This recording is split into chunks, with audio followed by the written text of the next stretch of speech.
اور حضرت موسیٰ ان سے کہتے ہیں، ان سے فَأَلْقُوا، القا کہتے ہیں کسی چیز کو ایسے پھینک دینا، حضرت موسیٰ ان کو کہتے ہیں کہ ٹھیک ہے ذرا پھینکو اپنے جو رسے، اور آپ نے جو کچھ کرنا ہے کریں، وَأَلْقُوا، جو آپ نے پھینکنا ہے، تو وہ ان کے حبال ہوتے ہیں، وَحِبَالَهُمْ وَعَصِيَّهُمْ، وہ اپنے حبال کو، یعنی وہ القوا حبالہم وعصیہم، وہ اپنے جو رسے اور اپنے جو ڈنڈے ہوتے ہیں ان کو پھینکتے ہیں، تو وہ ظاہر ہے کوئی ان کی تصویر کو بڑی خوفناک ہوگی، تو حضرت موسیٰ نے بھی اپنا عصا پھینکا جو ان ساروں کو نگل گیا، تو وہ جتنے ساحر تھے، جتنے مطلب جادوگر تھے، وہ سارے کے سارے سجدے میں پڑ گئے۔ تو انہوں نے حضرت موسیٰ کو کہا کہ ہمارا رب وہ رب ہے جو حضرت فرعون کو کہا کہ ہمارا رب حضرت موسیٰ کا اور ہارون کا رب ہے۔ تو فرعون نے کہا کہ میں آپ کے ہاتھ کاٹ دوں گا، آپ کو سخت سزا دوں گا۔ انہوں نے کہا جو مرضی کرنا، ہمارا رب موسیٰ کا اور ہارون کا رب ہے۔ تو بہرحال حضرت موسیٰ اپنی قوم کو لے کے جب وہاں سے نکلے تو پیچھے ان لوگوں نے فالو کیا حضرت موسیٰ کو۔ اللہ تعالیٰ نے حکم کیا کہ اپنا عصا، میں چونکہ مصر میں 5 سال رہا ہوں تو ان ساری جگہوں کو دیکھا بھی ہے، کہ اپنا عصا جو ہے سمندر پہ ماریں۔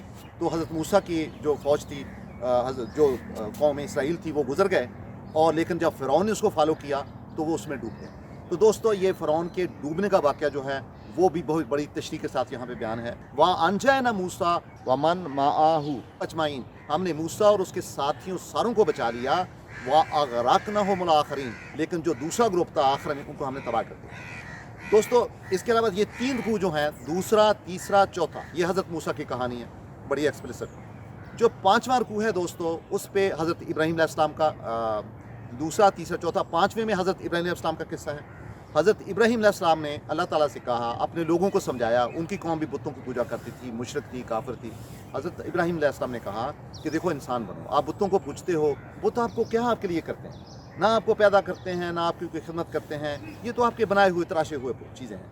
تو انہوں نے کہا، تو انہوں نے حضرت ابراہیم کا واقعہ جو آپ کو آگ والا بھی مشہور ہو، آپ نے سنا ہوا ہے بار بار، حضرت ابراہیم علیہ السلام سے انہوں نے کہا کہ دیکھو غور کرو، میرا رب وہ ہے۔ وہ کہتے ہیں آپ کا کون سا رب ہے؟ انہوں نے کہا میرا رب وہ ہے، کون سا؟ الذی خلقنی، جو مجھے پیدا کرتا ہے، فہو یشفین، پھر مجھے ہدایت دیتا ہے، اور پھر الذی یطعمنی، مجھے کھانا دیتا ہے، فہو یسقین، اور مجھے پینے کے لیے چیزیں دیتا ہے، مشروب دیتا ہے۔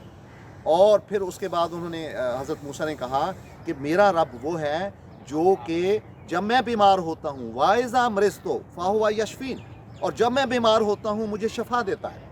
اور پھر میرا رب جو ہے الذی یمیتنی، میرا رب مجھے مارتا بھی ہے، اور ثم یحیین، اور پھر مجھے زندگی بھی دیتا ہے، میرا وہ رب ہے۔ تو بہرحال ایک سٹرونگ آرگومنٹ حضرت ابراہیم علیہ السلام کے یہ آرگومنٹس تھے۔ ان کی قوم ظاہر ہے جیسے آپ کو پتہ ہے کہ بڑے ان میں کافر بھی تھے، مشرک بھی تھے۔ دوستو جو اگلا رکوع ہے وہ حضرت نوح علیہ السلام پہ ہے۔ اس میں رسولوں کی جو کرونالوجی ہے وہ آبزرو نہیں کی گئی۔ پہلے حضرت چونکہ موسیٰ کا واقعہ تھا وہ بیان ہے، پھر حضرت ابراہیم پہ ہے، اگلا رکوع جو ہے حضرت نوح پہ ہے۔ حضرت نوح نے بھی اپنی قوم کو کہا کہ یعنی ان کی جو قوم تھی، کذبت قوم نوحا للمرسلین، کہ نوح کی جو قوم تھی وہ سارے رسولوں کی نفی کرتی تھی، کفر کرتی تھی۔ تو ان میں سے وقال لہم اخوہم نوح، ان میں سے ان کے ایک بھائی نے کہا، یعنی حضرت نوح نے ان کو کہا، اللہ یتقون، تم تقوی میں نہیں ہو، انی لاکم رسول مبین، مجھے اللہ تعالیٰ نے آپ کے لیے رسول بنا کے بھیجا ہے، میں آپ کا رسول ہوں۔ تو دوستو ان قوموں نے پھر تفریق کی اور کفر کیا، تو پھر ان کا انجام یہی ہوا، تباہی تھی۔ دوستو جو اگلا رکوع ہے اس میں حضرت صالح علیہ السلام کا ذکر ہے، اور ان کی قوم کا ذکر ہے، قوم سمود کا ذکر ہے، پھر قوم عاد کا ذکر ہے، اور پھر حضرت ہود علیہ السلام کا ذکر ہے، حضرت ہود علیہ السلام کا، پھر جو ہے حضرت لوط کا ذکر ہے، اور پھر حضرت شعیب کا ذکر ہے۔ تو 7 یہ جو انبیاء ہیں، 7 جو رسول ہیں دوستو، ایک ایک رکوع پھر ان پہ۔ جو دوستو جو آخری رکوع ہے، یہ دیکھیں جب بھی قرآن حکیم آپ کو بتاتا ہے نا یہ واقعات بتانے کے بعد، پھر وہ مکہ کی سرزمین میں آ کے جو بدو ہیں پھر ان کو ڈس کرتے ہیں، جو کفار مشرکین مکہ کے تھے۔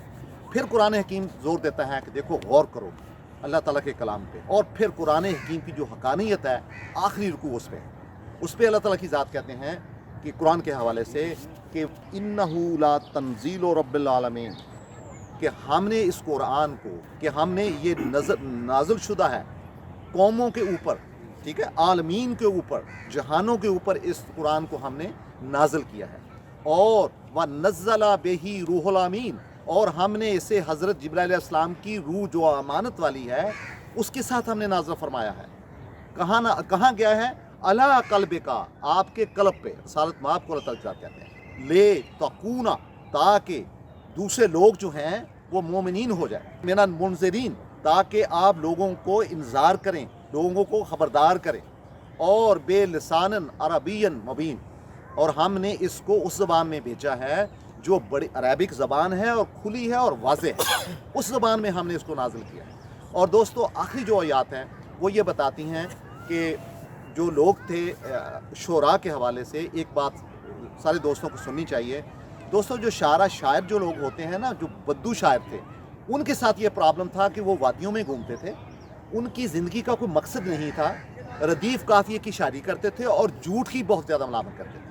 عرب کے جو بدو شاعر تھے ان کے بارے میں قرآن حکیم نے کہا ہے کہ الشعراء یتبعہم الغاوون, کہ شعراء کو صرف بہکے ہوئے لوگ ہی پیروی کرتے ہیں, صرف بہکے ہوئے لوگ.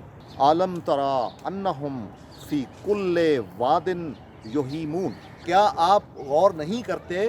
ہاما کہتے ہیں ایسے اونٹ کو جو وادیوں میں گھومتا پھرے بغیر مقصد کے, اور یہ لوگ جو ہیں یہ وادیوں میں منہ اٹھا کے پھرتے ہیں بغیر کسی مقصد کے, اور یہ زندگی کے مقصد پہ غور نہیں کرتے, اور پھر یہ جو لوگ کہتے ہیں وہ کرتے نہیں.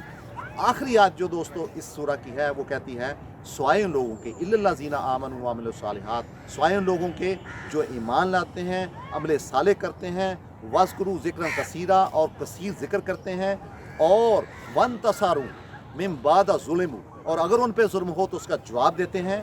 لیکن یہ بات یاد رکھنی چاہیے ظالموں کو کہ جو لوگ ظلم کرتے ہیں سا یعلم الذین ظلموا منقلبوا ینقلبون, کہ انہوں نے ایو منقلبوا ینقلبون, انہوں نے آفٹر آل اللہ تعالیٰ کی ذات کی طرف آنا ہے, کہاں جانا ہے. تو دوستو یہ سورہ اپنے 11 رکوع کے ساتھ 227 آیات کے ساتھ مکہ میں نازل ہوئی ہے.